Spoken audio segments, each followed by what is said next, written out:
ಈಗ ಮಂಡ್ಯದಲ್ಲೇ ಯಾಕೆ ಸಭೆ ಮಾಡ್ತಾ ಇದ್ದಾರೆ ಅಂದರೆ, ಈಗ ಪಾಪ ಇಲ್ಲಿ ಮೈಸೂರಲ್ಲಿ ನಿಂತ್ಕೊಂಡು ಹೇಳಿದರು ಪಕ್ಷೇತರ ಅಭ್ಯರ್ಥಿ ಲೋಕಸಭಾ ಸದಸ್ಯರು ಮಾಡಿ ಅಂತ ಗೌರವಾನ್ವಿತ ಪ್ರಧಾನಮಂತ್ರಿಗಳು. ಈಗ ಮಂಡ್ಯಕ್ಕೆ ಬಂದು ಹೇಳ್ತಾ ಇದ್ದಾರೆ. ನಮ್ಮ ಪ್ರಕಾರ ನಾಳೆನೇ ಅವರು ಅಲ್ಲೇ ಪಾರ್ಟಿಗೆ ಸೇರ್ತಾರೆ ಅಂತಕ್ಕಂಥದ್ದು ನಮಗೆ ಇಂಟಿಮೇಷನ್ ಇದೆ. ಈಗ ಬಂದು ನೋಡೋಣ, BJP ಫಸ್ಟ್ ಬಲಿಷ್ಠ ಬರಲಿ. ನಮಗಿರ್ತಕ್ಕಂಥದ್ದು JDS ಕಾಂಗ್ರೆಸ್ಗಷ್ಟೇ ಹೋರಾಟ.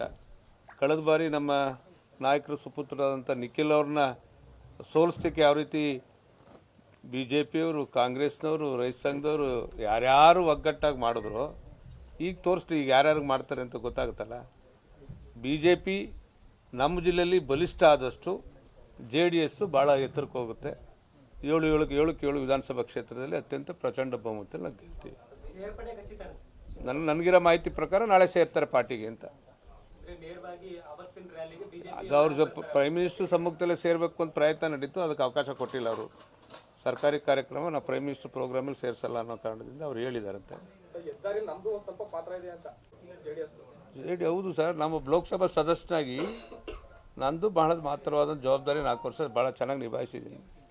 ಅದಕ್ಕಿಂತ ಜೊತೆಗೆ ನಮ್ಮ ಸರ್ಕಾರ, ಸಮ್ಮಿಶ್ರ ಸರ್ಕಾರ ಐತಲ್ಲ, ಇಲ್ಲೇ ನಮ್ಮ ನಾಯಕರು ಇಲ್ಲಿ ಈ ಭಾಗದ ಮಂತ್ರಿಗಳಾಗಿ, GT ದೇವೇಗೌಡರು ಮುಖ್ಯಮಂತ್ರಿಗಳಾಗಿ, ಕುಮಾರಣ್ಣವರು ಈ ರಾಜ್ಯದ ಮುಖ್ಯಮಂತ್ರಿಯಾಗಿ, ಲೋಕಾಭಿವೃದ್ಧಿ ಸಚಿವರಾದರು ನಮ್ಮ ರೇವಣ್ಣವರು, ಅದನ್ನು ಅಲೈನ್ಮೆಂಟ್ ಥ್ರೂ ಮಾಡಿ ಅಪ್ರೂವಲ್ ಕೊಟ್ಟು ಕೆಲಸ ಶುರು ಮಾಡಿಸ್ಲಿಕ್ಕೆ ನಮ್ಮ ಸರ್ಕಾರದ್ದು ಮಹತ್ತರವಾದಂಥ ಜವಾಬ್ದಾರಿ ಇದೆ. 100ಕ್ಕೆ 100 ಭಾಗ ಅದು ಮಂಡ್ಯ ಜಿಲ್ಲೆ JDS ವರ್ಸಸ್ ಕಾಂಗ್ರೆಸ್ ಇರ್ತಕ್ಕಂಥದ್ದು.